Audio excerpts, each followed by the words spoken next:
So whatever happened to that GradeAUnderA fella? If you piss off GradeAUnderA, he's gonna do whatever he can to ruin you. Grade, like all of us, is a liar. There's a different standard for you, It wouldn't be the first time you've lied, because basically you've lied a lot of times, mate. and there's a different standard for GradeAUnderA, and he will ruin you if he can.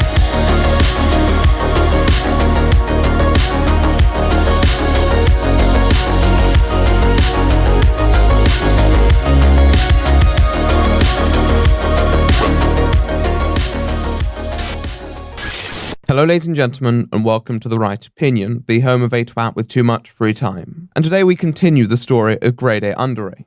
If you haven't watched part 1, I would highly recommend doing so, because many of the narratives that we discussed today are rooted in the previous video. However, to aid continuity's sake, we join our story less than a year after Grade's channel was resuscitated through a Reddit post. He had turned his content into some of the most unique and marketable work on YouTube, and was approaching the peak of his career. He was stepping effortlessly between his drama and non-drama content and gaining support at an unassailable rate. The sudden interest in an actual genre that could generate its own content while simultaneously being able to comment on it definitely had its appeals, and being a person of strong, unmitigated sentiments, Grade had found his rhythm. His content picked up to an unbelievable pace at around mid-January of 2016, just after the release of his second Nicole Arbour video, in which he breaks down Arbour's side of her abuse story against Matthew Santoro, and exposes some rather glaring inconsistencies within her testimony. But equally, as quick as he took off, he was to encounter his fair share of drama. The tables were about to turn. His first warning of this should have come with a very small YouTuber by the name of Reactor. Reactor is a satire channel who parodied a lot of larger reaction channels. Now, Reactor had barely 30 subscribers, and therefore basically posed no threat, but he decided that given Grade's rather outspoken position on reaction channels, he'd meddle a little on Grade's own channel. Now, this is where we harken back to Grade's Vegan Gains video, because in the Vegan Gains video, what Grade did was remix Vegan Gains' words and turn it into this wacky, hilarious parody. Reactor did much of the same, but did it more convincingly because Grade doesn't show his face, and therefore if you weren't paying attention, the difference in tone may have gone over your head. One of my favourite YouTube channels is Reactor, right? Despite what they say, this guy is fucking genius. Your videos do show your reactions, but they're fucking genius, right? That was genius, man. That was a really nice touch to the video. Literally over 95% genius. That's something to be proud of. It's still pretty obvious, but maybe some of the younger audience failed to detect the contrast in tone and audio quality. So Reactor uploaded this and then paid a few hundred to have the video shown as an ad before Grade's videos, basically fooling a few naive people into thinking that Grade had given Reactor a shout out. He then gave this video extra publicity, and even more ironically, by using the Reddit system to promote the documentation of his little project. It was a pretty genius prank. Unfortunately, Grade didn't find it too funny, not just leaving multiple rather vexed comments on Reactor's video, but then subsequently bringing it up in a future video when discussing the situation. I've also had some guy use my copyrighted material to put together a fake advert for himself, which deceived and fooled a bunch of people into subscribing to it. And although this certainly didn't lead to much at the time, it should have been foreshadowing that Grade wasn't quite the critic that he had sculpted. That sort of attitude doesn't really wash with a channel that's a fraction of his size, and clearly taking the piss. And make no mistake, it was blatant bait. But so was Grade's video on Vegan Gains. The difference with Reactor's video is if Grade takes the bait, he proves Reactor's point. I think I get it now. You fuck with other YouTube channels to create controversy, and then when people start fucking with you, you cry for sympathy. Now, I don't entirely agree with the point that Grade blew up solely off drama. It's clear he had some very interesting components to his character beyond that, but by being angry at someone over something that many people would agree isn't a big deal, and lambasting behaviors that he'd previously overlooked and even indulged in himself. So, my name's Richard. I've been impotent for about 7 years now. I didn't go over what kind of difficulties I had with erectile dysfunction on an almost daily basis because I'm still not done breastfeeding yet. It showed him up as lacking some self-awareness. And self-awareness is one of the essentials to delivering criticism. This wasn't a big deal, but it was a warning that was not heeded, unfortunately. Now, as the year progressed, we started to see more drama, and this led to various creators weighing in specific situations. One of the most significant movements was the larger YouTuber movement against drama, made by people such as Markiplier, PewDiePie, and Matthew Santoro, basically criticizing the drama that had been going on within the community, because it was fairly recognizable at that point. Grade was a fairly staunch defender, though, of the drama, because it probably gave him views, but likely because he was on good terms with two people, Leafy and Keemstar, people who benefited off drama greatly. Grade always had a way of turning response videos, even if they made valid points, into exposed videos of their own. And his response video to the drama was no different, as at the end he inserted a little part exposing Matthew Santoro for allegedly plagiarizing content. Because I believe it would be very reasonable to say that from the evidence that I've seen and that I'm about to show you in a second, YouTube's golden boy, Matthew Santoro, plagiarizes like a motherfucker. Now, it wasn't relevant to the points that he was making with regards to the video, but Grade wanted to survive, and it served as a spicy side dish, and really impacted Santoro's credibility to speak on matters again. And like the cute little double team they are, Drama Alert reported it later on. Now for our final story. Today, GradeAUnderA uploaded a video calling 3 YouTubers, PewDiePie, Markiplier, and Matthew Santoro, on their drama videos. But towards the end of the video, Matthew Santoro got it the worst, as GradeAUnderA exposed him for plagiarism.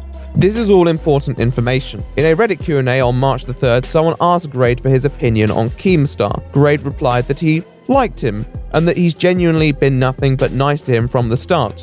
He has no reason to hate him at all.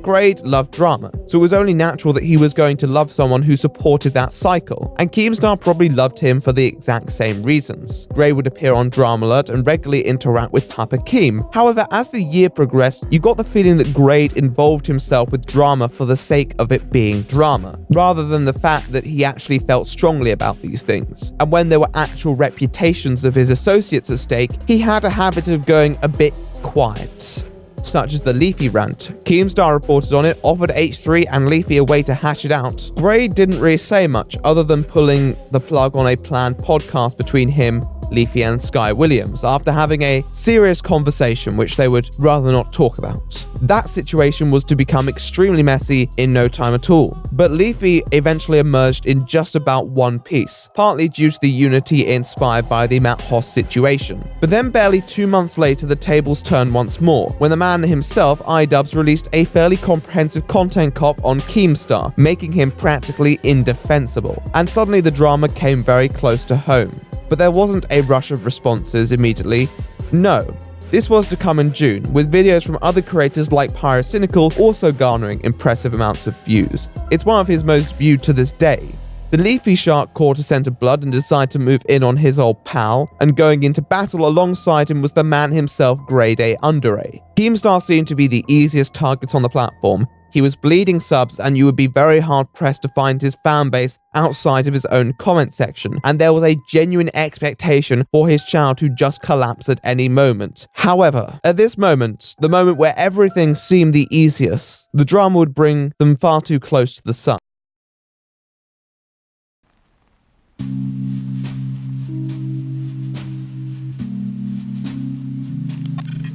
Now, I obviously mentioned during my previous part what Grade said in his Reddit post about Keemstar. To summarize, he's conducted some fairly questionable actions, but at the end of it all, he's been nothing but supportive of him and his work, and helped expand his channel and stand up for his content. So with the sudden tidal wave of hatred going towards Keem, with his channel hemorrhaging subscribers, what position would Grade take? Fuck him and fuck anyone who supports him. How can anyone sympathize with him? Even Hitler thinks this guy's an asshole. That's right, Grade. He's an asshole. That doesn't sound so supportive.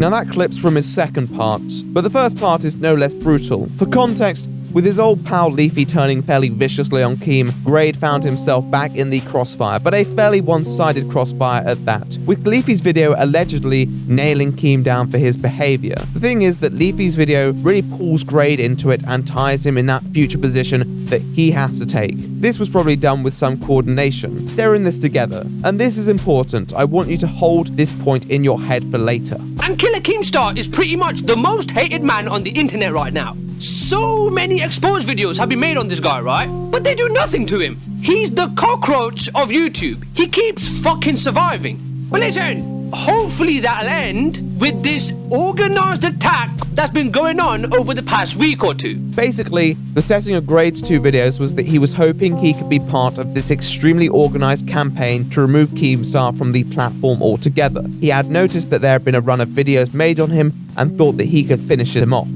A lot of his points were about Keem's behavior, claims such as doxing, false paedophile allegations, hypocrisy, exploitation, the victim card, racism, harassment, and domestic abuse. Some of these were not light claims at all and would have serious repercussions. Grade listed them off to prove a point. The Keemstar is someone who should never be given any platform whatsoever. As exposed videos go, it's comprehensive for sure. Some claims were fairly well substantiated and convincing, others a bit more risky, and certainly should have been more thoroughly researched, such as paedophile or domestic abuse allegations. I'm not sure they would have passed in today's environment. But who cared? People were dunking on Keemstar left, right, and center, and if there was a bit of collateral damage done, well, karma, right?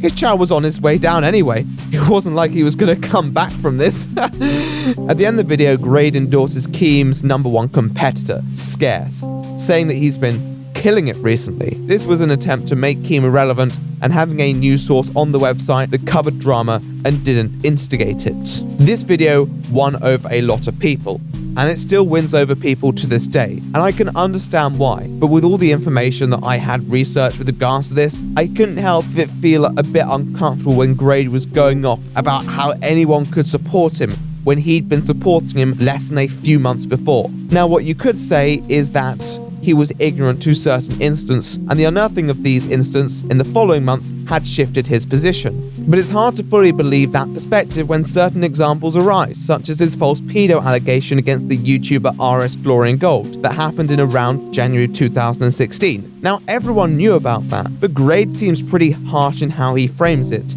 And even as a former friend, it's hard to process that someone would turn so brutally out of genuine sentiment to the point that they would knowingly run on very shaky abuse and paedophilia allegations. It doesn't feel real, and let me make it clear, I've turned on people when I think that they haven't learned their lesson. But many of these examples are years old, and the logic implied through much of this is that the person that Grade was supportive of is suddenly undermined by his old behavior. And there are definitely claims that aren't undone by age, but they're normally the ones with the least substantiation. I find most of Grade's claims as someone who is a former friend of Keemstar to either fall into the category of things that Grade definitely knew about and probably acknowledged, things that were so old that they could be undone by present experience, or things that are lacking evidence or necessary context. There are expectations to this, and Keem was deserving of a lot of criticism, but it felt much like a bandwagon on their part, and in a way the Keemstar drama would be the escalation of the year, and once you reach a climax, you're only setting yourself up for disappointment. And so that's what you saw,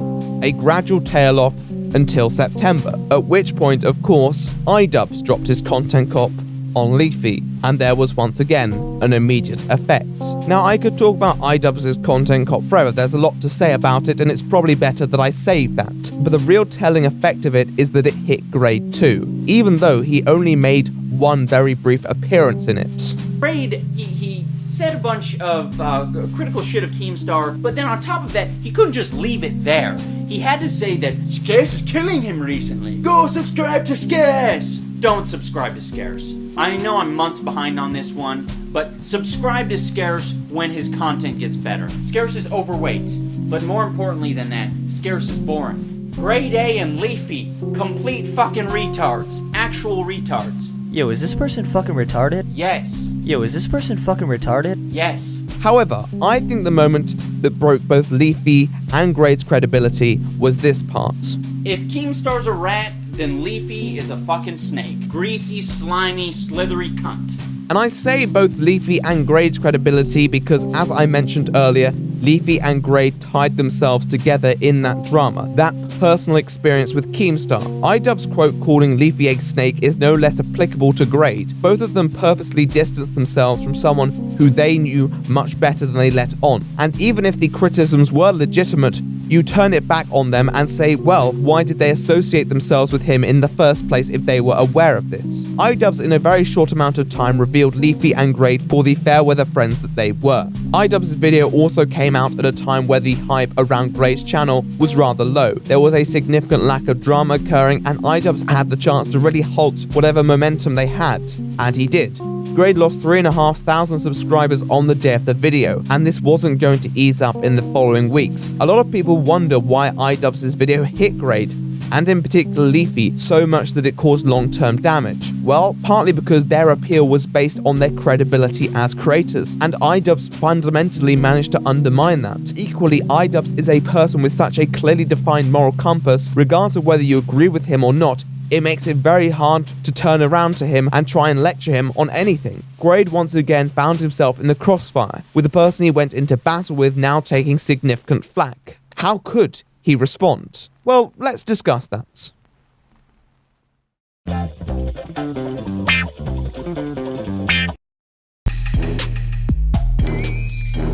There was this expectation that given that he was called out by Idubbbz, he would respond alongside Leafy. And with the information given today and the way he's behaved, it really shouldn't surprise us. With that said, even if you think your friend might have done some stupid shit, if you were genuinely invested in their future, you'd still probably make a case that they could learn from this and we should move forward. But Grade chose not to. No one was entitled to a defense, and sometimes the best thing to do in these circumstances is just to say nothing at all. But still, that's not exactly what he did. Now, after the first day, his subscriber count didn't necessarily bleed like Leafy's, but it did stagnate, and whether that was motivation for Grade to make a video on it or not is another question. But regardless of the question, he did receive an answer. So let's talk about the videos that prolonged his suffering. The thing is, the video that he made isn't actually to do with the drama. It's more to do with how he's felt drained and uninspired, and something that we all feel. However, I can understand why a lot of people interpreted this as a victim card. If you believe Grade was rather calculated and cynical, then this would be the best way to gain sympathy from an unsuspecting audience without necessarily responding to claims. And as we've all seen, many people with legitimate reason thought it was in Grade's nature to not be the most honest in his videos. With that said, it wouldn't surprise me if Grade did legitimately feel fed up of making videos. The hype had died, the drama alongside it. It was a sad time for his content. It was also, in a way, his own doing. He contributed to that culture, and I'm sure he was aware of that. When you lose your excitement and your enthusiasm for making videos, you don't feel that urge to go that extra mile to make the video go from just good to amazing, and it ends up just being meh instead. Do you know what I mean? And because of that, the videos start to suffer. And what struck me about this video is that on reflection, over the spell of 2016, particularly in the 3 or 4 months in reference, the videos became significantly less comedic in their delivery. And this is where we bring back my first part of this very lengthy saga, where I spoke about what made his videos quite entertaining. No longer was there that attention to detail, those comedic pauses, that feeling of build-up, but more just a continuous flow of rants. And because of that, it kind of killed any sort of tension that may lead to laugh. And as I mentioned, a joke is much more than just its punchline, and I feel that Grade lost that. And although it wasn't like he didn't have good jokes, it was just they didn't land as well. Especially my last video, right? I wasn't happy with that video at all, but I still felt like I had to upload it. Why did they skip vitamins B8, 10 and 11? And fuck skipping those numbers, that wouldn't even be an issue in the first place. How'd you not call them all vitamin B? Especially when there are empty slots for vitamins F through J. It sometimes felt like he'd lost awareness of how he had set his character up in that semi-satirical fashion of the judgmental prick. His more modern content seemed to lack that irony, and maybe this was due to the drama, which led Grade to making much more serious videos that relied on conveying credibility. Up until this situation, we constantly let comedy get in the way of actual points. A great example would have been the PewDiePie Markiplier Santoro response video. There were a ton of ad hominems there, and we almost just completely overlooked them because they were part of Grade's character. But both of those sides were becoming dangerously integrated. In his latest video, is Grade over overreacting to drama as a joke? Is it the same Grade who ranted about interviews as a gag, or is it a new Grade who wants us to take his words seriously while still keeping up the same tone and demeanor? And how can you just go from one persona like that to the other? H3 is an example of people who can do that, or did that, because they knew how to differentiate their style between their regular, humorous content and their serious videos, which called out YouTube and YouTubers alike. Grade didn't do that, and maybe because he couldn't see the vast difference between his drama-related content and his more casual videos. Maybe it didn't occur to him, but there was a difference, and it was pulling him into a position that he couldn't afford to maintain. Because drama doesn't last, your character does, and if you build a persona of drama, or you let it be influenced by it, then when the drama dies, your shortcomings will be exposed as a creator. And that was the problem with Grade's drama videos. It was all created on the basis of its content, and not really the person talking, who really wasn't that reasonable as a persona. Drama drained Grade's personality, and then when he tried to reapply it to his regular content, it didn't feel the same. Grade's first video mainly caused a loss in subscribers because it felt like it was a very indirect way to respond to the content cop. And I can't look into Grade's mind and see what he was thinking, but I do see it as a bit too good to be a coincidence that he would release such a video in the circumstances. However, he wasn't finished. Throughout the weeks following the content cop, there was significant backlash from a few creators, such as Sino, Quinton Reviews, and Tommy C. These creators brought a variety of different points to the table, some more valid than others. And for the first time, Grade was staring down serious criticism and serious allegations. How would he respond? Listen, some of these allegations are fucking crazy, so I didn't see any reason to address them, right? But as it turns out, some people are actually believing them.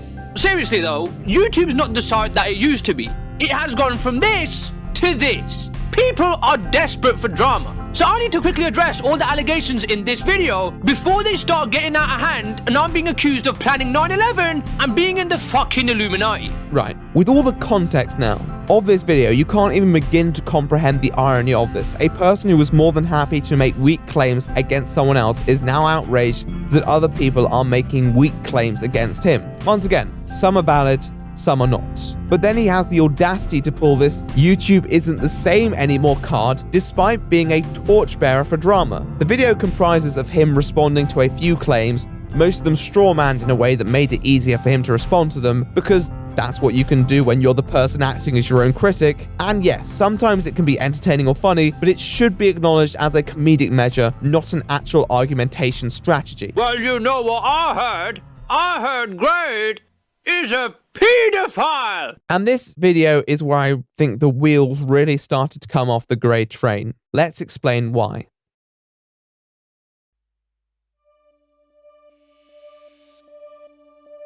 I've always said being able to respond to drama is an essential aspect of participating in drama.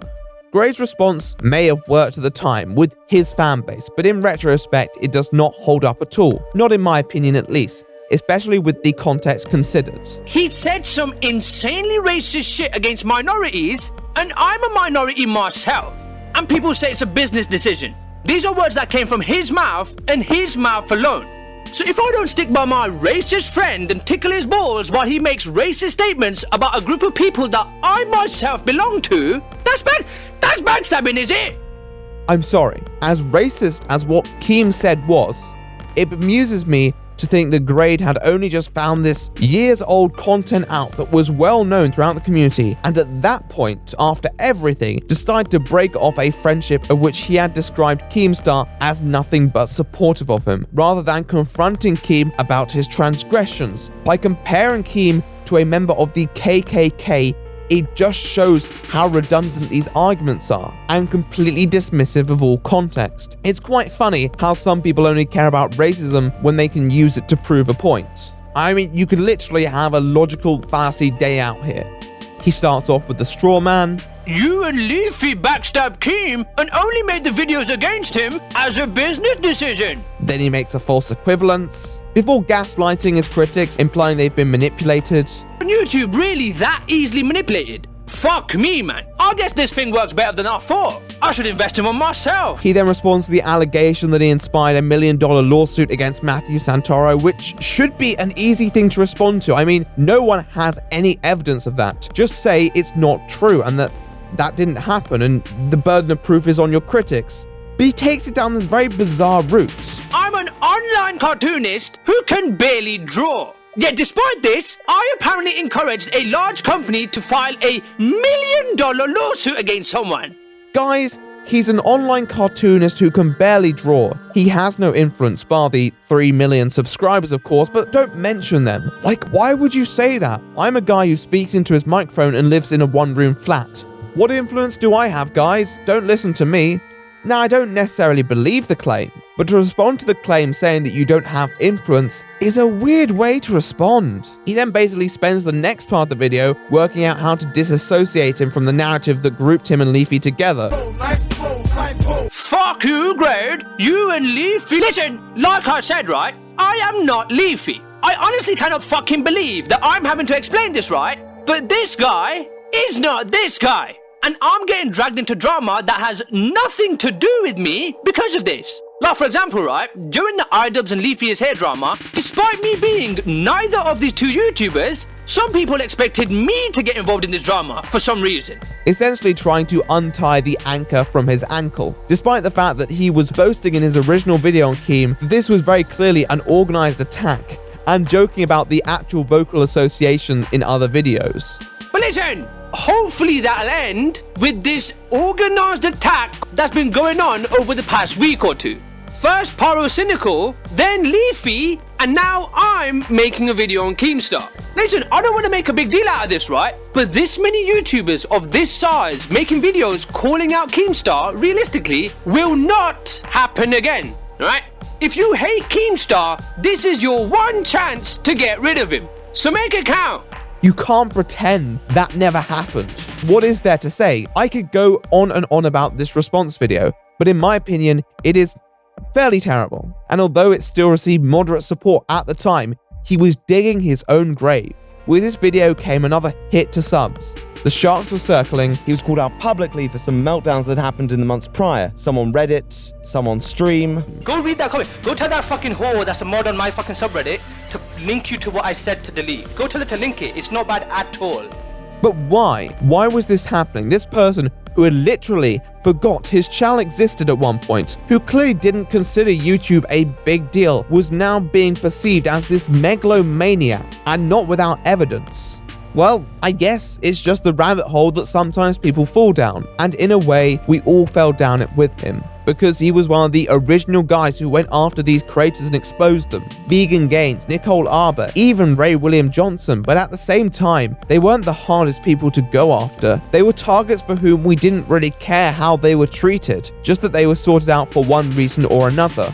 We wanted them gone, and now Grade has serious criticism facing him down. His responses just won't work, because he's going against people who haven't established enough of a reputation to be hated. The problem is when we support people who argue in the way that Grade did, even to people we passionately hate, even to people we view as terrible human beings, we risk them turning around and turning their hordes on the wrong person, on a person who might just be a victim of mob mentality, with the same approach that we endorsed. There are plenty of positions that I hate, there are people that I dislike, but at the end of the day, as cathartic and as tempting as it is to just go after someone's credibility, it's a risky measure long term. You risk influencing people to adopt that philosophy of discounting someone on trivial bases. And even if you can wield that power properly and work out when someone should get it or when someone shouldn't, you're working with people who themselves are not as careful. On top of this, you're promoting a market in which it's successful to behave that way, which will create clones who are less nuanced than yourself.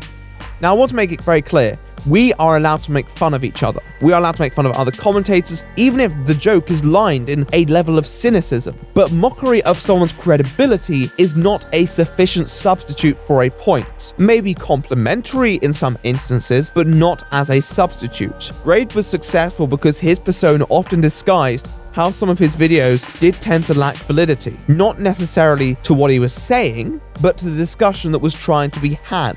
Look at the Matthew Santoro video. And when he didn't have the arguments, he'd substitute them for more fallacies, with a tone that implied authority, but never really earned it. So, with this all in mind, Grade's sort of empire was coming to an end. 2 instants, 2 sub drops, and a third time he would have been a fool to make the same mistake. So I guess for him it was time to move on. And he did. What did he move on to exactly? Well, let's find out.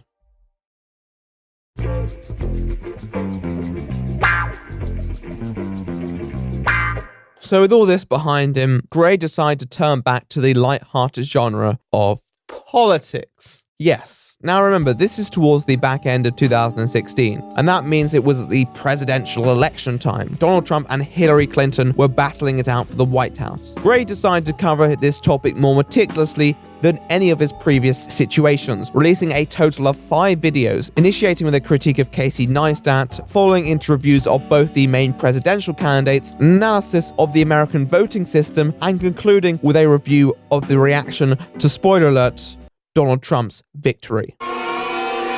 The videos themselves were fine enough, I guess. He did go a bit more in-depth on Clinton, mind you, though I guess it made sense because he likes to make expose videos, and there's more for you to actually expose with Hillary because Trump just continuously exposed himself. Makes his job less fun. And he does in the end lend support to Sanders and Stein, so he certainly wasn't necessarily being sympathetic to either of the main candidates. Beyond that, the videos aren't particularly bad in their points, though it was certainly interesting to see someone like Grade talking about politics, not without their jokes in the delivery of course, but the points were all fairly serious. Now after this, he had his last really well-performing video on people who hate video games. Really well-performing for his size, of course. I mean, a lot of people dream of his consistent view counts. After that, however, the views were fairly standard. He then returned to his more comedic style, and actually I think he was being fairly funny again. His arguments were more based in common sense than previous, and his tone had become a lot more uniform, just that one very angry guy. But he had some good jokes that would play off the rage fairly well, and did have some flow. I know I made a video a little while ago defending video games, right? But despite how much I fucking love them, right? There are some things I do find kind of annoying about them. Nothing big though, just a few small complaints. That made me want to throw my fucking controller through the TV. Maybe the drama dragged him down and now he's out of it, he felt a bit more liberated. But at the same time, it also meant he lost a lot of support that came from the more drama-oriented fans who'd moved on to creators more associated with trending topics. By 2017, none of the new videos really cracked the ceiling of 2 million views after his video game upload. However, on the other hand, his drama videos were unlikely to do as well as they previously did because the drama kinda died, and he had distanced himself from it. In fact, following the political videos, the only time he really covered drama again was in the PewDiePie vs. Wall Street Journal video, which was extremely late to the party, later than me. In a way, he'd split his audience down the middle, and there was no longer that guaranteed interest in what he spoke about. There were better commentary channels taking on the drama topics, but at least he had his more casual rant topics, right? Well, 2016 was the year of the storytime animators who really began taking on the qualms of daily life and other topics in a similar field, providing Grade with real competition and squeezing his market. People had noticed the fertile grounds and started farming, and Grade didn't really change it up, and in a way, could he? He still did fine for himself, but I guess even when you're doing well, it can feel like you're going nowhere if it doesn't feel like progress. Grade was never a celebrity. He never had droves of people following him around every time he left his house, and that was his choice. For many reasons, I think are likely sensible and justified. But one thing that I've noticed is that when you're not public, your life seems fairly ordinary, even with whatever success you're experiencing. You're not witnessing the real-world repercussions of the content you make because you're still behind a screen. This can often alienate you from the impact of your content and even its success. Being a YouTuber really hasn't been much of a rush for me because I haven't really changed my life at all. Mainly because I want to finish my education, and so my lifestyle hasn't really altered beyond the fact that I spend most of my free time on YouTube, driving myself insane. I have a hunch that even with his success, Grade never really experienced it because he kept himself away from that world. I don't think that's a bad thing, but I do think it can lead to someone taking hiatus because it doesn't give them any satisfaction in return. And after the PewDiePie vs. Wall Street Journal video in March 2017, Grade did just that. He fell off the map. Until a few months later in May 2017, when Grade uploaded another video implying that he was coming back, his hand coming from the grave, and announcing that there would be more YouTube videos and Twitch streams with the audience's heart in his hands. This led to absolutely nothing for another 2 months until when Grade announced his return in a much more elaborate video and announcing that this would be the start of Season 2. Yeah, nice one, mate. But what's all that Season 2 stuff about?